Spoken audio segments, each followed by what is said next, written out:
Une position de l'armée ivoirienne a été attaquée tôt jeudi dans l'extrême nord de la Côte d'Ivoire, faisant plusieurs victimes. Le président syrien a limogé ce jeudi le Premier ministre Imad Khamis au moment où le pays est confronté à une grave crise économique. Bonsoir, vous suivez le 19h sur RTI 2. Le poste mixte armée-gendarmerie à Kafolo, sous-préfecture de Sikolo, dans le nord-est de la Côte d'Ivoire, a été attaqué par des individus armés. Annonce faite ce jeudi par le chef d'état-major général des armées dans un communiqué.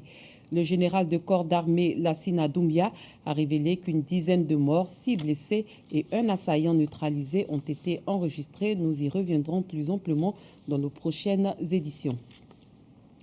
La semaine dernière, la ministre de l'Éducation nationale, de l'enseignement technique et de la formation professionnelle avait annoncé la suspension de l'évaluation finale du CPE pour les candidats officiels et libres à cause de la maladie à coronavirus. Si les candidats officiels seront évalués à partir des notes obtenues au contrôle continu, les candidats libres, en revanche, vont subir les épreuves de l'examen du CPE 2020. On écoute à présent la directrice des examens et concours.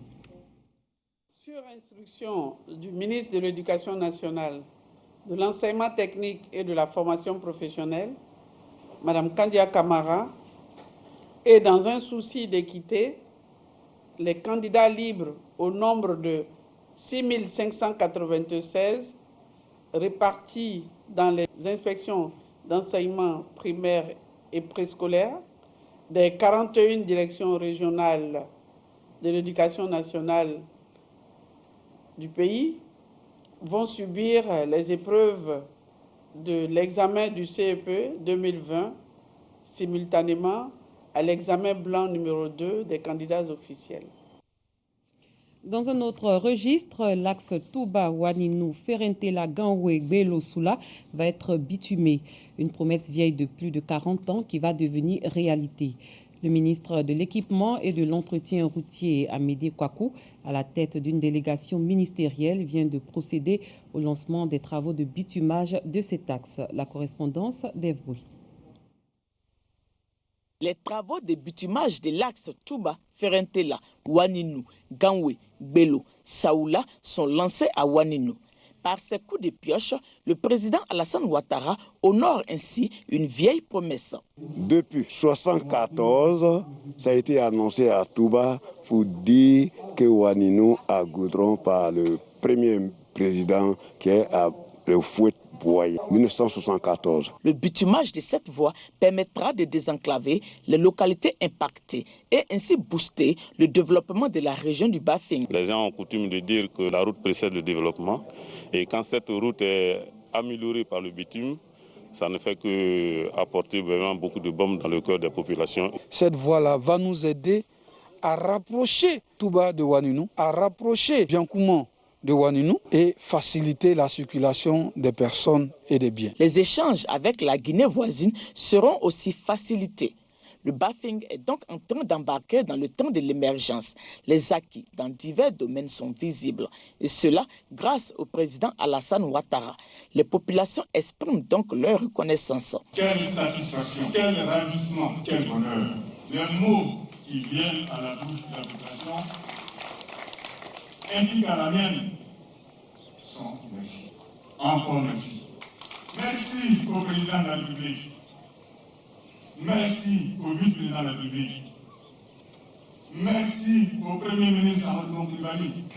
Aujourd'hui, nous n'avons pas quelque chose à lui dire, sauf que merci, lui avec ses gouvernements. Et pour que ce rythme de développement soutenu se poursuive, le ministre de l'Équipement et de l'Entretien routier, représentant le Premier ministre Amadou Koulibaly, exhorte les populations à faire le bon choix. Si nous voulons que cette dynamique se poursuive, faisons le bon choix lors des prochaines élections. Je vous invite donc à vous inscrire massivement sur la liste électorale afin qu'au soir du 31 octobre 2020, votre choix puisse se traduire dans les urnes et que notre candidat remporte les élections.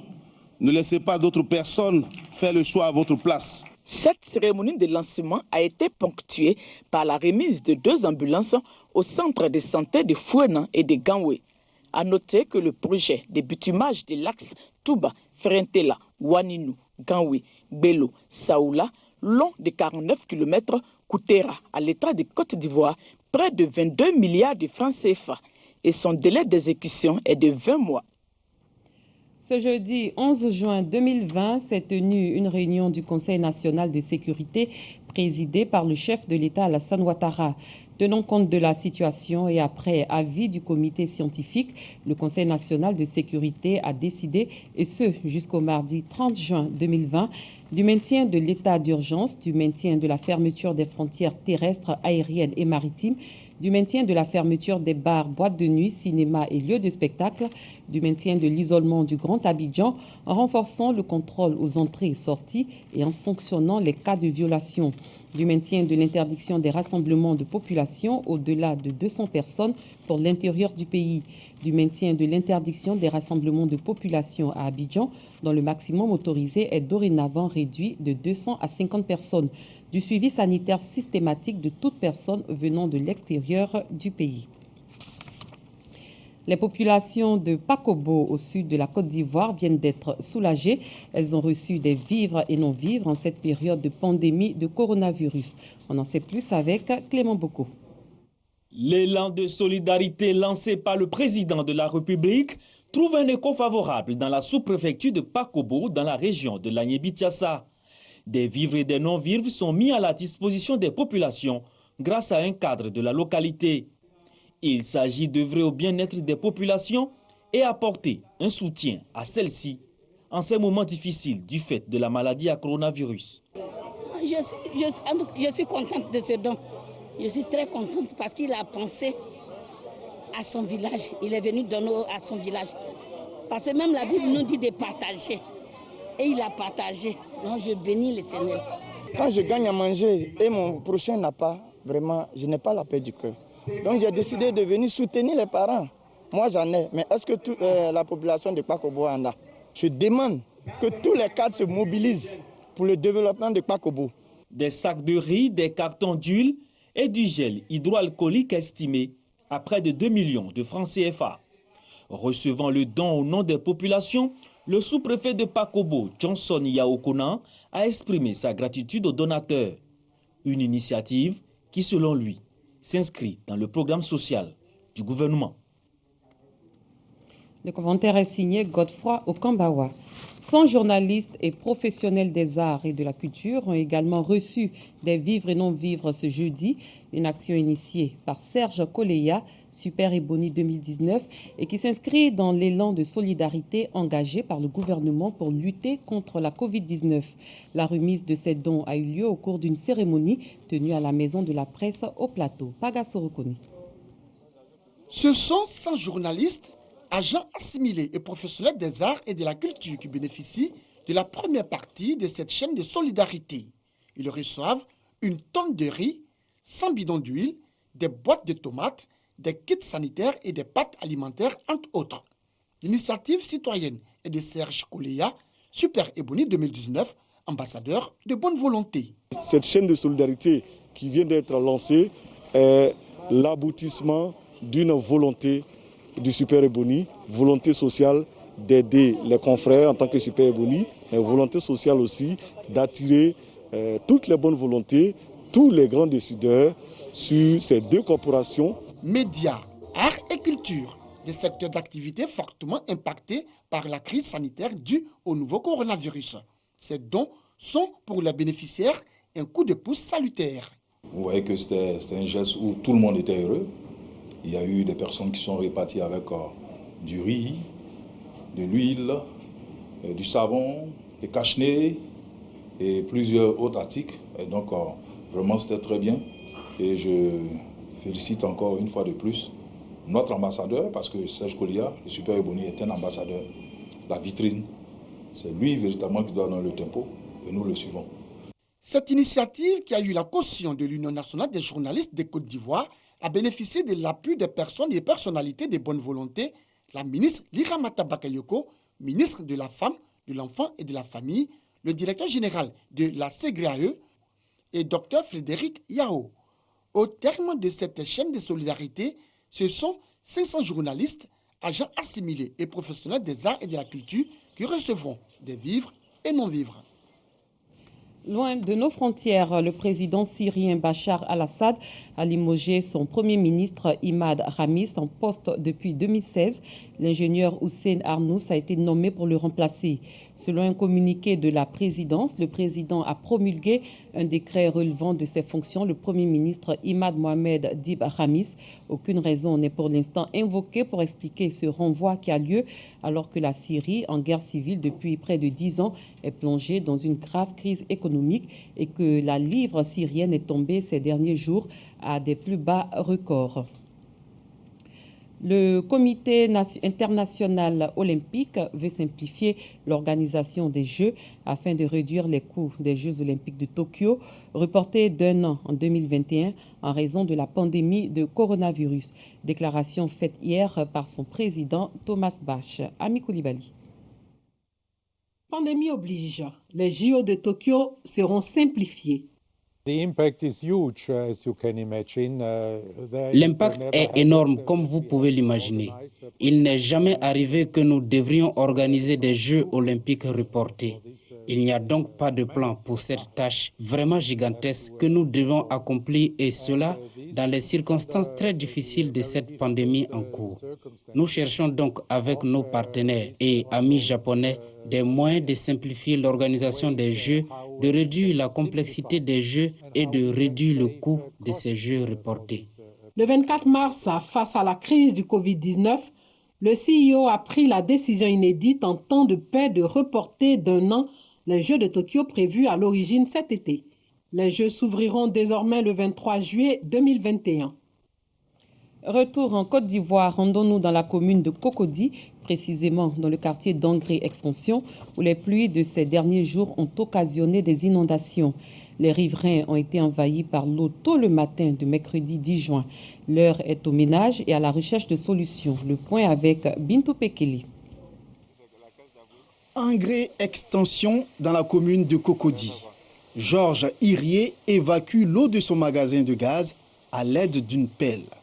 Son commerce a été inondé lors des pluies diluviennes de ces 2 derniers jours. Ça vient depuis 6 h, 7 h, depuis le matin, ça a été évacué. Vous voyez, il y a des déchets, il y a un magasin, tout ça est enlevé, il y a des déchets qui sont là. Ça arrive dans la douche. Non loin de là, d'autres magasins ont également été inondés. Une situation inquiétante pour certains commerçants. Bon, ça arrivait jusqu'à ce niveau-là. Voilà, mais comme les habits sont dans le vide et puis c'est en haut, il a pu refaire sortir l'eau et puis ça n'a pas mouillé les habits. Heureusement que j'étais là, donc j'ai pu au moins essayer de limiter les dégâts. Selon les habitants, cette inondation a été provoquée par des travaux entrepris peu avant la pluie par des riverains. Les riverains, ceux de l'autre côté, ont pris, comment on appelle, de la terre rouge pour venir barrer la circulation d'eau. Et voyant, comment on appelle, un centre commercial et la pharmacie en face sont venus déguerpir la partie.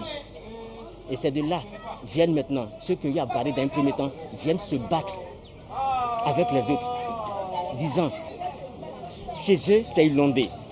Eux aussi disent c'est inondé. Mais comment faire? Quelle solution il faut trouver? Les deux camps se sont bagarrés. Nous avons tenté en vain d'entrer en contact avec les personnes incriminées. La voie est devenue impraticable pour les passants. On s'est passé par là comme ça. Puis bon, un coup, ça a été néfaste pour moi. Bon, mes ceux sont restés à l'intérieur, donc il fallait que je fuis, puisqu'ils n'habitent pas d'ici. Si j'étais à Bobo, si je ne prenais pas où, il est trouvé autre chose pour voter. Nous suivons le chemin de l'eau de ruissellement qui termine sa course dans un lac. Ici, le responsable de l'église du christianisme céleste, situé au bord du lac, raconte son calvaire depuis 15 ans. Quand ça vient, ça monte progressivement jusqu'à sa vase sur le toit, quelquefois sur le toit du temple. On est obligé de ramasser les effets, on sort pour s'abriter chez les voisins. Quand l'eau descend, on revient. C'est ce qu'on a fait depuis qu'on est arrivé, depuis 2005 qu'on est là. La Sodexam, société d'exploitation et de développement aéroportuaire, aéronautique et météorologique, parle d'une saison pluvieuse normale. Chaque an donne l'évolution moyenne de la pluviométrie sur la ville d'Abidjan. ça montre une allure normale de pluviométrie puisqu'on n'a pas encore dépassé, on n'est pas encore passé plus de, on en a 50, mais c'est très peu qui a dépassé 50 mm de pluie. Il n'y a que Benjavi qui a dépassé le 6 mai 50 mm de pluie. Aujourd'hui, on n'a pas encore dépassé le seuil critique pour les inondations. Selon le directeur de la météorologie, la pluie n'est pas le seul facteur d'inondation. Nous constatons, mais malgré ce regain de pluie au mois de juin, nous constatons quand même un déficit pluviométrique par rapport à l'année 2019 pour la même période. La survenue des inondations répond à plusieurs facteurs. Il n'y a pas que la pluie. La pluie est le facteur déclenchant, mais il y a plusieurs autres facteurs qui rentrent en jeu. La grande saison des pluies de 2020 va s'étendre jusqu'au 15 juillet prochain pour la zone sud. Le nord du pays connaîtra sa grande saison pluvieuse en juillet et août. C'était le récit de Clément Bocco. Fin de cette édition, merci de l'avoir suivi. Très bonne soirée. À demain, même heure.